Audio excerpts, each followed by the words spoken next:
Hey everyone, Juliet Maris here. I help motivated individuals move away from pain and feel good again by working with their alignment. So this month I want to do something a little different.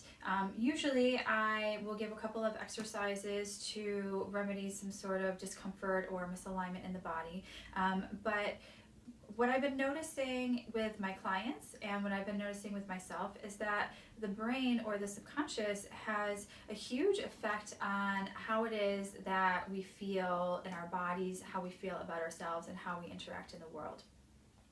So I have finally started to listen to some podcasts. The one that I've been listening to is called The Tim Ferriss Show, obviously by Tim Ferriss.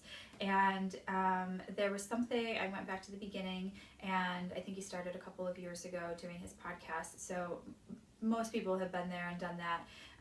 And so there's one exercise that he put on his podcast that I really want to do, but I want to combine it with another one. I also just finished reading Tony Robbins' Unleash the Giant Within, which also is another thing that I'm late to the party on. But good thoughts are good no matter what time it is.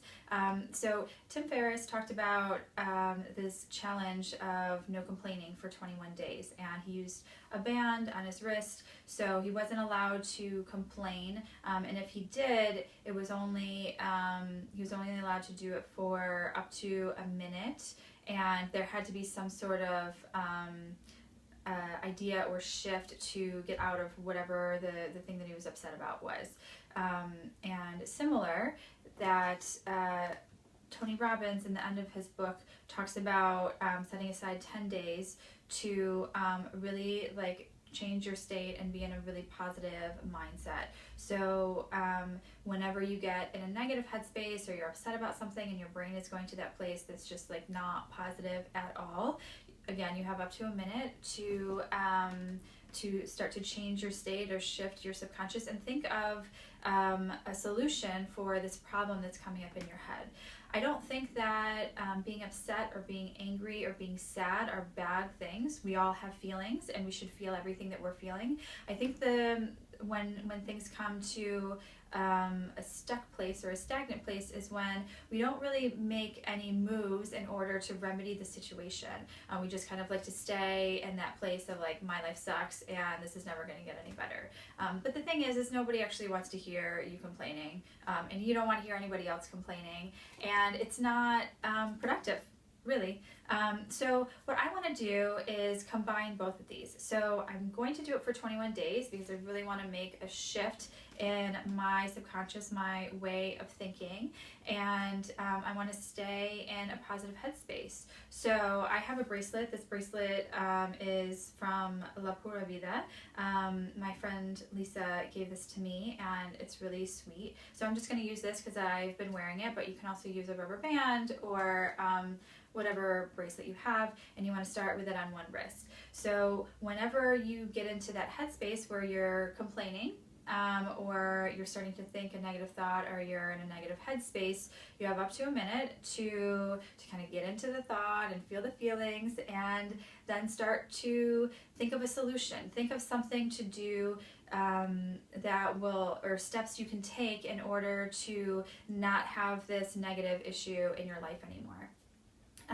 And if you don't get out of it within a minute, then you have to switch your bracelet to the opposite wrist and start your 21 days over. So I know this sounds kind of crazy and a lot, but I think it's really important for us to make these shifts to help ourselves and to move forward. Nobody likes to stay stuck, and we all want to be better. And the thing is the little things that we work on can and will affect the people in our circle. So if we're all doing something small and then it's all moving in a positive place, then we can really make a big effort forward. But if we continue to stay in this in-between place, or this stuck place, or things are never going to work out and I'm just never going to be happy with this area of my life, then we won't be happy with that area of our life. But I am a positive thinker. I do get down or sad about things, but I don't really like to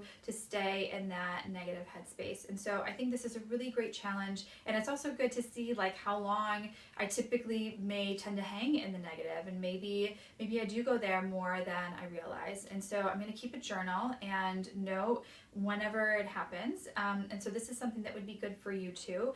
So maybe there are certain situations that happen on a regular basis that just put you into that negative headspace. And so once you look back after those 21 days, or if you've had to start it over maybe once or twice or 3 or 4 times, then you can see what it is that really doesn't sit well with you, or what really has an emotional charge in you. And then once you know that, then you can kind of brainstorm, like, what can I do to shift my state or change my state? Maybe it's calling someone and just talking about it. Maybe it's doing a power pose, like something where you're really taking up space and your heart and your chest is open and you're feeling really confident. Or maybe it's turning on a song that always makes you happy and just makes you think really good thoughts. There are loads of things that you can do to shift the place that your head is. It's whether or not you choose to do them when you're in that moment. So making a list of all the things that change your state, and then once you have that list, then after those 21 days, or even through the course of those 21 days, you'll really start to feel something different, and your brain will start to work in a different way that's more productive for you, instead of keeping you in this stagnant place. So I would love to hear from you if you want to join me in this challenge. I'm going to start today, February 11th, 2017.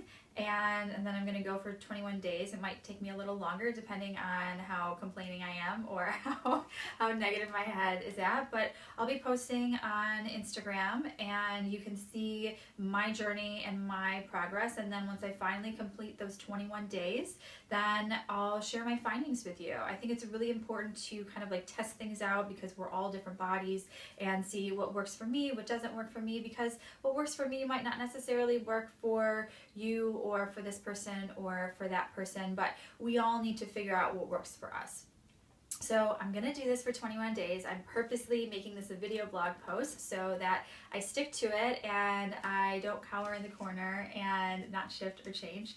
And I would love for you to join me. I would love for you to share your findings. I think we should call this the Positivity Challenge.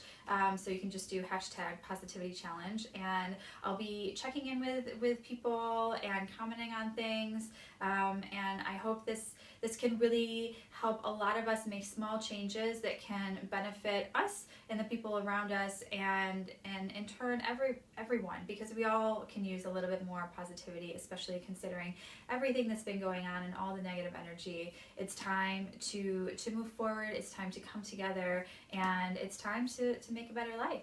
So I hope you join me on the #Positivity Challenge, and I will see you next month, and we'll hopefully have a more positive place to check in. Take care.